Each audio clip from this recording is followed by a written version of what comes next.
Nak, sarapan ayah dah siapkan. Makan dulu sebelum ke sekolah.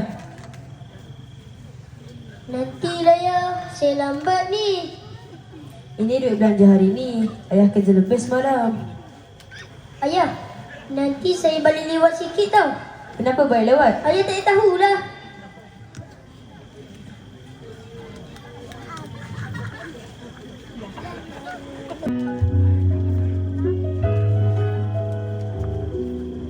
Babak 2 di sekolah.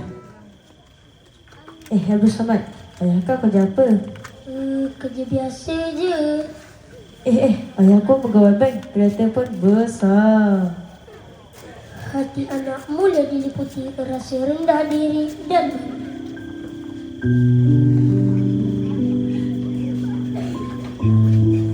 mengeluh, ayah terus bekerja. Peluh mengalir, badan letih demi masa depan anak.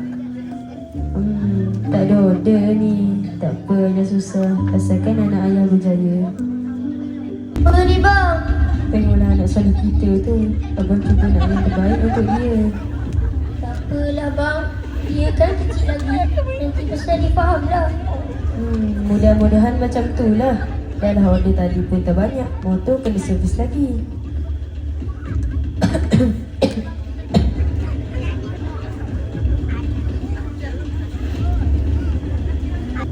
Assalamualaikum Ustaz. Waalaikumsalam. Kamu bukan kelas 2 Ibnu Kasir ke? Boleh minta Abdul Samad ke bilik mudir tak? Ya, boleh Ustaz. Nanti saya bagi tahu dia. Assalamualaikum Ustaz. Waalaikumsalam. Ya, masuk.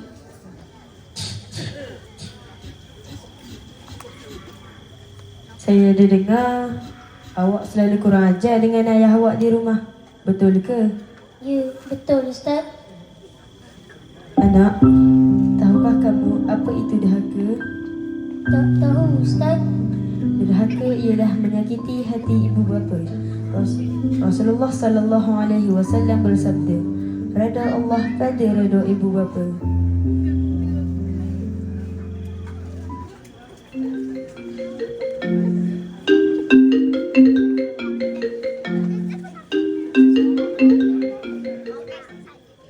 Saya dengan tua, ada apa je? Apa? Ayah dia masuk hospital? Baik. Nanti saya maklumkan pada dia. Apa Ustaz?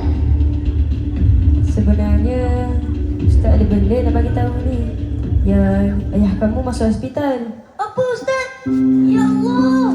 Inna lillahi wa inna ilaihi raji'un.